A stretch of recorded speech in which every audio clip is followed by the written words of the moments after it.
तो अनस भाई, सबसे पहले जैसे कि आपने जर्नी तो शेयर करी दी अपने, माशाल्लाह सॉफ्टवेयर इंजीनियरिंग फील्ड में हैं आप। ये मान लीजिए कोई ऐसा स्टूडेंट है जो अभी 10th क्लास पास की है जिसने, and he is interested in software engineering. तो उसको अभी से कौन सी स्किल्स डेवलप करना चाहिए और कौन सा रोड मैप उसको फॉलो करना चाहिए? He is just in 10th। देखिए, मैं तो ये बताऊंगा कि 10th में अगर वो है तो वो पहले तो अपना एंट्रेंस एग्जाम पे ज़्यादा ध्यान दे, जेई पे, क्योंकि जेई पे ध्यान देगा, एडवांस पे ध्यान देगा तो अच्छे आईआईटीज या एनआईटीज क्रैक करेगा। जब अच्छे आईआईटीज एनआईटीज क्रैक करेगा तो अच्छी ब्रांच चूज कर पाएगा, बीटेक में अच्छी ब्रांच चूज कर पाएगा तो फिर अच्छा सॉफ्टवेयर इंजीनियर भी बन पाएगा। बाकी हाँ, अगर आप मुझसे पूछो कि पैरेलली अगर करना चाहता हो, कोई को ज्यादा इंटरेस्ट है या ऐसा है, तो वो जो है अपना ऐसा कर सकता है कि कोई एक लैंग्वेज पकड़ ले। और लैंग्वेज ऐसी प्रोग्रामिंग स्किल जैसे कि सी है, सी प्लस प्लस है, पाइथन है, जावा है, मतलब कोई भी एक लैंग्वेज पकड़ ले और उस लैंग्वेज में जो है थोड़ा सा कोडिंग करा करे, सिंपल कोड्स बनाया करे, ज्यादा हैवी नहीं। मतलब डेटा स्ट्रक्चर एक सब्जेक्ट होता है वो, मतलब सबसे सबसे बेस के लो डिमांडिंग है। उसको, मतलब कि हाँ, डेटा स्ट्रक्चर, मतलब कि वो सॉफ्टवेयर इंजीनियर का मतलब जिसको डेटा स्ट्रक्चर जितना अच्छा आता है वो उतनी अच्छी टॉप एमएनसीज को क्रैक करता है सामने वाला। तो थोड़ा बहुत मतलब वही कोडिंग वगैरह, अपनी बेसिक सिंटेक्स वगैरह लैंग्वेज के क्लियर रखे जो भी रहे उसके अंदर, और लॉजिक वगैरह सब चीज़ें अपना जो भी टॉपिक्स रहे वो अच्छे से पढ़े और इसको कवर अप करता हुआ चले। अगर उसको इंटरेस्ट है मतलब सॉफ्टवेयर इंजीनियर में, तो बहुत से मतलब मेरे ऐसे दोस्त थे, मुझे तो 12th तक पता नहीं था मतलब, लेकिन बहुत से मेरे कॉलेज में ऐसे करके आए थे 10th से ही, कि किसी को जावा आती थी, किसी को सी प्लस प्लस आती थी और उसमें कोडिंग भी आती थी पहले से ही। और वो मैंने कॉलेज टाइम पे करी तो वो मुझे मतलब एक लगा कि हाँ, ये मैं पहले कर लेता तो मुझे कहीं ना कहीं इसका बेनिफिट आगे रहता। बहुत शुक्रिया। जैसा कि आपने पहले मेंशन किया कि अगर कोई बच्चा 10th पास किया हुआ है एंड उसको अटेम्प्ट सॉफ्टवेयर इंजीनियरिंग की फील्ड में इंटरेस्टेड है, तो उसको कॉम्पिटिटिव एग्जाम के लिए तैयारी करना चाहिए। तो आपने माशाल्लाह जेडबलई का एग्जाम अटेम्प्ट भी किया हुआ है और आपको एक्सपीरियंस भी अभी आप क्योंकि इंडस्ट्री में काम कर रहे हैं। तो जेडबलई एग्जाम्स इंडस्ट्री में और जॉब क्रैक करने के लिए कैसे इम्पेक्ट डालता है, और जेडबलई एग्जाम को उसकी प्रिपरेशन के लिए एक स्टूडेंट के लिए क्या रोड मैप होना चाहिए, वो शेयर कीजिए आप प्लीज।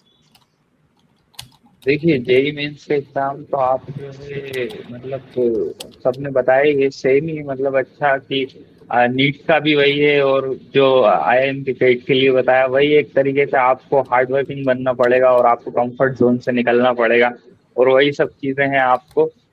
लेकिन मैं आपको एक मेंटली एक चीज बताऊंगा कि अगर आप प्रिपरेशन कर रहे हो, मतलब आप तो 8th क्लास से पहले स्टार्ट करो, 8th क्लास से अपना 9th 10th का बेस बहुत सॉलिड कर लो, और बेस जो अपना है वो इतना सॉलिड कर लो। आप ओलंपियाड्स होते हैं, आप ओलंपियाड्स भी दो। ओलंपियाड्स अगर आपने मैंने दिया, जैसे फिटजी का दिया है, आकाश का भी होता है, डिफरेंट डिफरेंट ओलंपियाड्स होते हैं। तो उसके थ्रू क्या करता है, अगर बच्चे अच्छे होते हैं तो ये जो कोचिंग्स रहती है मतलब टॉप कोचिंग्स, मतलब इसके लिए तो वो उसके थ्रू ही बच्चे को ले लेती हैं और फ्री ऑफ कॉस्ट, मतलब उसकी जो है जेई मेंस और आगे की प्रिपरेशन के लिए वो एलिजिबल हो जाता है।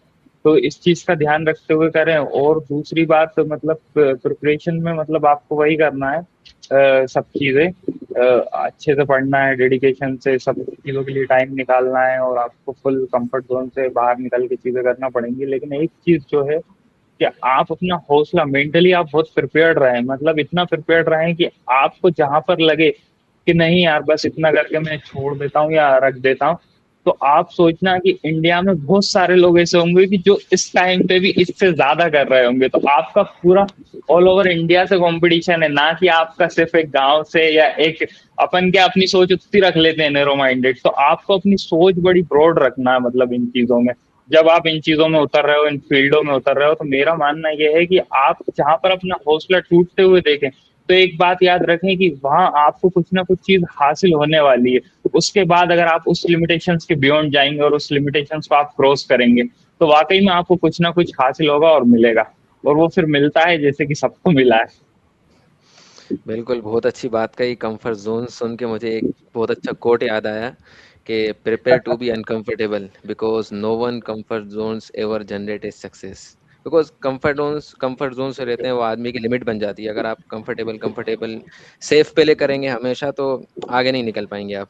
आगे नहीं निकल ठीक है। पाएंगे, लिमिट जी, में रह जाएंगे। बहुत अच्छी बात है माशाल्लाह, क्योंकि आप तो माशाल्लाह हमारे यहाँ के एरिया से ही आते हैं और अपने यहाँ की कंडीशन को आप बखूबी जानते हैं। तो इससे हाँ रिगार्डिंग एक क्वेश्चन है आपके लिए कि कोई बच्चा ऐसा है जो जेडब्ल्यू का एग्ज़ाम अटेम्प्ट नहीं कर सकता, उसकी प्रिपरेशन की या मतलब जो भी प्रॉब्लम है, तो उसको अगर वो एज़ ए मैथ सब्जेक्ट उसने 12th कंप्लीट कर लिए, तो उसको आगे क्या करियर ऑप्शंस है? कौन से कोर्सेज़, कौन सी ग्रेजुएशन में कौन से कोर्सेज़ उसको चूज़ करना चाहिए और स्पेशलाइज़ेशन कौन-सी अच्छी है? सॉफ्टवेयर इंजीनियरिंग में क्योंकि बहुत सारी स्पेशलाइज़ेशंस होती हैं बीटेक में, बीसीए में, तो आप इस पे थोड़ी-सा हाइलाइट डालिए। देखिए, सबसे पहले मैं अगर बताऊंगा, किसी बच्चे ने जेई मेंस नहीं दिया है और किसी बच्चे ने ये मान लीजिए पीसीएम ही नहीं दिया है, मैं ये भी बता दूंगा इसका भी एक रास्ता कि उस बच्चे ने क्या करा है, मतलब 12th कर लिए लेकिन 12th के बाद उसे इंटरेस्ट आया है कि मुझे पीसीएम फील्ड में, सॉफ्टवेयर फील्ड में जाना था, मतलब उसे एक्सप्लोर करके चीज समझ पाया। तो जी, उसमें सबसे अच्छी चीज ये करे कि 10th के बाद, मैं पहले बता रहा हूँ कि मैथ्स नहीं करा आपने, ठीक है, पीसीएम ही नहीं करा आपने, आपने यही तो बाद में बताऊंगा मैं।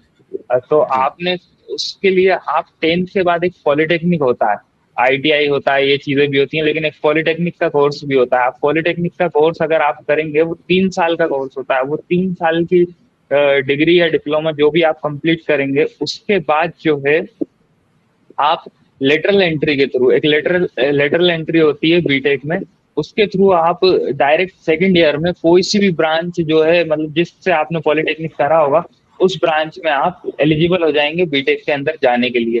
तो ये मतलब एक रास्ता है कि आप जिस तरीके से, अगर आपने मैथ्स नहीं लिया हो लेकिन आपको इंटरेस्ट है, तो आप इस तरीके से कर सकते हैं। और दूसरा, जैसे कि मुदस्सिर भाई ने बताया कि अगर आपने जेई नहीं दिया और फिर उसके लिए आप क्या कहते हैं बीटेक में जाने के लिए, तो उसमें आप बीटेक में बिल्कुल जा सकते हैं, लेकिन बस ये है कि एक अच्छे रिनाउंड कॉलेजेस नहीं मिलेंगे, टीयर 1 टीयर 2 कॉलेज नहीं मिलेंगे, टीयर 3 कॉलेज मिलेंगे।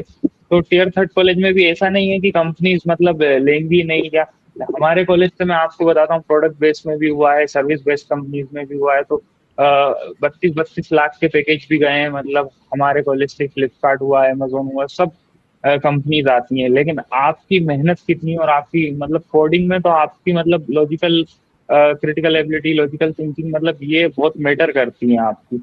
अगर आपका जितना सॉलिड मतलब लॉजिक होगा, और मतलब आपका डीएसएस बहुत सॉलिड होगा, एक टेक्नोलॉजी पे आपका हाथ बहुत मतलब क्लियर होगा, तो बिल्कुल आपको जो है इजीली कंपनी पिक कर लेगी। हाँ, आपकी सॉफ्ट स्किल्स पे भी आप बहुत ध्यान देना उस चीज में। तो आप जो है जेई के बिना, मतलब अगर काउंसलिंग की मैं बात करूं, तो आप पहला राउंड जेई मेन से होता है, दूसरा राउंड भी जेई मेन से होता है, लेकिन तीसरा राउंड जो होता है वो 12th के बेसिस पे होता है। तो जो तीसरा राउंड होता है वो 12th के बेसिस पे होता है, तो 12th के बेसिस पे आप बीटेक में फिर अप्लाई कर सकते हैं, चॉइस फिलिंग कर सकते हैं, चॉइस फिलिंग के थ्रू आप जो है फिर बीटेक वाले किसी कॉलेज में जा सकते हैं। और आपने अगर उस टाइम तक आप इतने मतलब चीजों का नॉलेज नहीं था, लेकिन उसके बाद आप मतलब करना चाहते हैं बीटेक में कि नहीं, अब मैं सॉफ्टवेयर इंजीनियर या कुछ ऐसा बनना चाहता हूँ, तो उसके बाद आपके पास यूट्यूब पे 10 चीजें हैं आपके पास करने को। आप बिल्कुल किसी उस पर ध्यान मत दीजिए। मैंने तो मतलब मैं यहाँ पे था, लेकिन मैं यूट्यूब पे मतलब मैंने अच्छे अच्छे सब्सक्राइब करके रखा है चैनल्स को। तो एक कोड टू स्कूल करके चैनल है, एक लव बुबर का है, एक स्क्राइबर का है, एक कोडिंग निंजास, मतलब ढेरों सारे चैनल थे। तो उन्होंने मुझे बताया वो आईआईटी में भी थे वो, मतलब तो उन्होंने कहा आईआईटी के टीचर कोई ऐसा नहीं होता कि आपको आके घोल के पिला दिया सब कुछ, आप कुछ भी नहीं, ऐसा नहीं होता। लेकिन आईआईटी का एक टैग होता है, जैसे कि आमिर भाई ने बताया, एक ब्रांड वैल्यू होती है। तो ब्रांड वैल्यू बहुत मैटर कर जाती है, लेकिन अगर आप वो ब्रांड वैल्यू अचीव नहीं कर पाए, लेकिन आप उतने कैपेबल हो जाते हैं।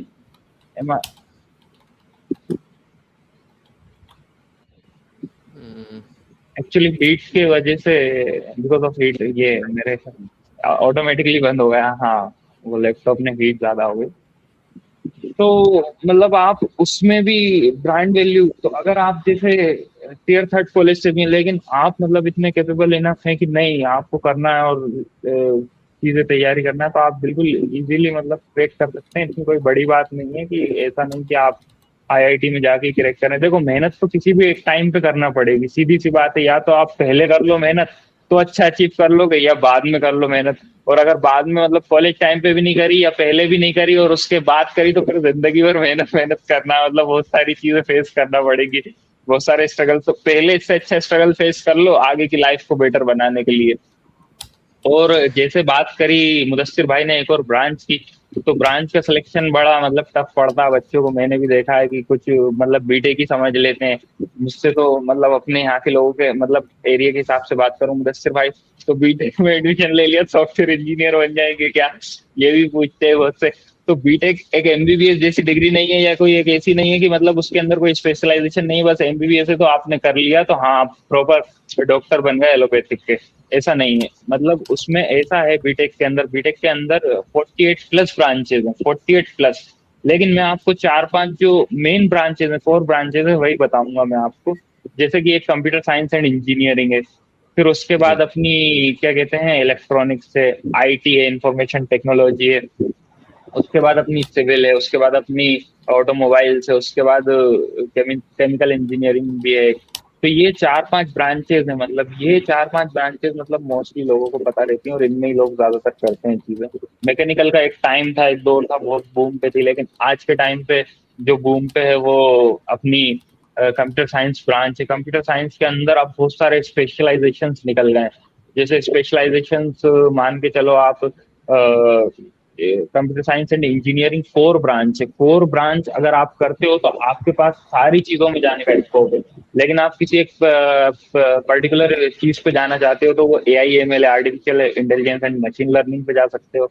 और फिर डेटा साइंस करके एक स्पेशलाइजेशन है, आप डेटा साइंस में जा सकते हो, डेटा एनालाइज करना, यही सब चीजें। आपका भी मुदस्सिर भाई डेटा एनालिस्ट का काम है, तो वो चीजें रिलेट कर सकते हो। एक बिजनेस सिस्टम करके है कि आपको मैनेजर वाली भी अपने अंदर क्वालिटी लाना है, सॉफ्टवेयर इंजीनियर वाली भी लाना है, तो बिजनेस सिस्टम दोनों का मिक्सअप है।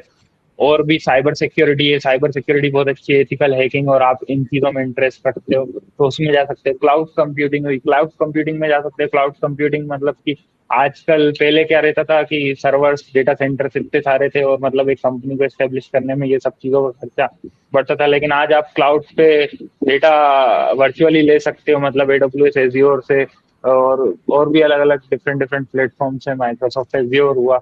ये सब चीजों से आप डेटा ले, मतलब डेटा सेंटर के थ्रू आप डेटाबेस या सर्वर आप क्रिएट करना चाहते हो तो इनसे डेटा ले सकते हो। तो ये सब स्पेशलाइजेशन है, और ये सब बीटेक का ओवरऑल चीजें हैं मुदस्सिर भाई। और आपको कुछ ऐसा लगे ये भाई। ठीक है अनस भाई, बहुत शुक्रिया। One last question for you. जैसा कि आप मतलब इंडिया की one of the big IT company TCS में काम कर रहे हैं, तो सेम क्वेश्चन जैसा कि मैंने आमिर भाई से भी पूछा था, सेम क्वेश्चन आपके लिए कि what do you think about AI, how it is reshaping specially software engineering field में, इसका क्या इम्पेक्ट है अभी? क्योंकि आपको पता है क्लाउड कोड तो मतलब कोडिंग तो बहुत ही ज़्यादा इजी हो गई है, ChatGPT, जेमिनाई या जितने भी अपने AI टूल्स हैं, LLMs हैं, उन सबसे कोडिंग तो मतलब वेबसाइट डेवलपमेंट हुआ या कुछ भी हुआ, लेकिन हाँ, इसमें लो इंसान कोड को नो कोड अपने हो आप गया को, आज के टाइम। जी, लेकिन फिर भी अगर किसी को मार्केट में बने रहना है, फ्यूचर में अपॉर्चुनिटीज लेना है, तो उसको किन स्किल्स पर फोकस फोकस करना चाहिए? और AI इंजीनियर बनने के लिए या AI/ML जैसे आपने बोला कि स्पेशलाइजेशन होती है, तो उसको करने के लिए अभी से किन चीज़ों पर फोकस करना चाहिए?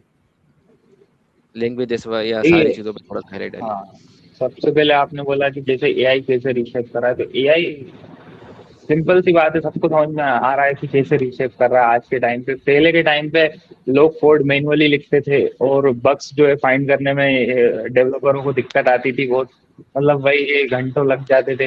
लेकिन आज के टाइम पे क्या है, आप ऑटोमेटिकली कोड भी लिख सकते हो उसको प्रॉम्प्ट देके। और दूसरी बात जो है, आप क्या कहते हैं बग्स फाइंड करना है तो आप कोई भी स्क्रिप्ट उठा के, जैसे आपको स्क्रिप्ट में बग्स नहीं दिख रहा है तो आप उठा के कोपायलट पे डाल दो, तो वो बता बिल्कुल देगा बिल्कुल। आपको कि सही भाई ये बग है, इसको सही करना है आपको। तो ये चीजें आपको मतलब इस तरीके से तो रीशेप करा, मतलब पहले आप खुद से ढूंढते थे, लेकिन आज आप AI का बहुत सारा साथ ले रहा है, और हर फील्ड में मतलब हर एक इंसान ले रहा है आज के टाइम पे। और दूसरा आपने क्वेश्चन पूछा था कि दूसरा ये क्वेश्चन पूछा था आपने AI से। जी, अगर कोई AI में मान लीजिए मतलब कॉम्पीट करना चाहता है, AI इंजीनियर बनना हाँ चाहता है या AI/ML as a specialisation choose करना चाहता है, तो उसके लिए क्या हाँ प्रोसेस है, हाँ। मतलब उसके लिए रोड मैप क्या होना चाहिए? AI/ML स्पेशलाइजेशन, देखिए आज के टाइम पे मैं आपको बताऊं, AI आप करो, AI/ML आप करो, AI/ML बहुत अच्छी ब्रांच है, लेकिन आप जनरेटिव AI पे ज्यादा जाओ आज के टाइम पे। मतलब AI पहले क्या था, पहले जब स्टार्टिंग में आया था तो AI का मैं सिंपल ही बताता हूँ। AI ऐसा था कि AI में डेटा ट्रेन करते थे, और जो डेटा ट्रेन करा है वो उसको डिटेक्ट करता था, मतलब लेवल्स और वैल्यूज पे चलता था AI। समझ रहा हूँ कि जैसे कि एप्पल है और सेब है, एप्पल है, मतलब ये सब चीजें हैं, कार जी, के मॉडल्स हैं, सुपरवाइज़ लर्निंग इनको जो ट्रेन, हाँ लेती है सुपरवाइज उसपे इनपुट। अनसुपरवाइज लर्निंग, तो पहले ये चलता था। लेकिन आज के जी, टाइम पे आ गए जनरेटिव एआई की, आप मतलब जनरेट करते हो कुछ चीज, आप देते हो एज एआई को प्रॉम्प्ट, और वो जनरेट करके आपको देता है खुद ब खुद। तो आप जनरेटिव एआई की तरफ ज्यादा जाओ, मतलब आज के टाइम पे उस चीज का स्कोप है, और उस चीज का ज्यादा मतलब वो है। जैसे कि हमारे, अब मैं ऑफिस में ही बताता हूँ, मतलब कि एआई पे कितना ध्यान दिया जाता है। मतलब एआई फ्राइडेज होते हैं हमारे यहाँ कंडक्ट, जो टीसीएस में है, जी, वीकली एआई फ्राइडेज होते हैं। अब मैं भी टीसीएस की जैसे एआई में गया था, तो मुझे भी ये टी शर्ट जो है वहीं से मिली है, एआई फ्राइडेज में, जब हमारी टीम जो है मतलब ऐसी ही जीती है। मतलब हमने एआई पे एक एलएलएम मॉडल चैटबॉट बनाया था खुद से, लो कोड नो कोड करके, कोई कोड का यूज नहीं करके, और जी, बस प्रॉम्प्ट इंजीनियरिंग के थ्रू बनाया था। तो ये सब मतलब बहुत ज्यादा, मतलब अभी टीसीएस के अंदर ही 12,000, मतलब आपने सुना होगा ले ऑफ आ गए थे। तो सिर्फ एआई पे ज्यादा फोकस करने के लिए सीईओ जो था उसका, उसने भी बोल दिया था कि आप एआई पे मतलब ज्यादा ध्यान दो, एआई पे ज्यादा इनिशिएटिव्स लो आप। तो उसने एक अलग से ही लैब खोल दिया पूरा का पूरा टीसीएस के अंदर। मतलब 100 एकड़ में इंदौर का टीसीएस फैला हुआ है, लेकिन उसके अंदर एक लैब वाला सेक्टर टीसीएस का एआई का एक अलग ही है। आप वहां पे जाके कुछ भी चीज कर सकते हो, मतलब आपको कोई भी चीज ऐसी आ रही है तो आप बिल्कुल जाके कर सकते हो।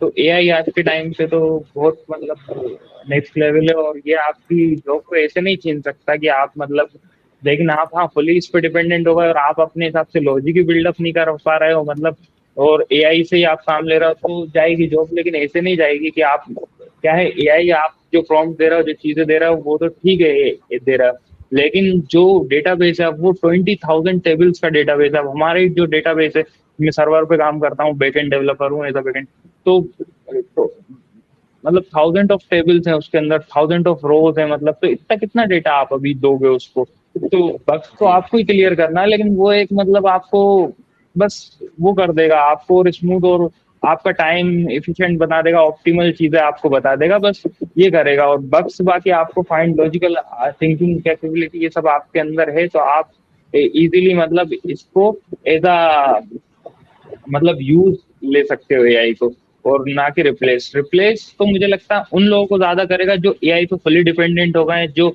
Like voice chat processing type thing है, और मतलब जैसे कि ये वाली चैटबॉट्स टाइप थिंग है, मतलब अभी चैटबॉट्स आ गए हैं, तो इन लोगों को जो मॉनिटरिंग और सपोर्ट रोल पे जो लोग रहते हैं, इंजीनियरिंग में भी सपोर्ट रोल पे लोग रहते हैं, मॉनिटरिंग रोल पे लोग रहते हैं, तो उनको ज्यादा एआई इम्पेक्ट करेगा आज के टाइम पे, मुझे ऐसा लगता है।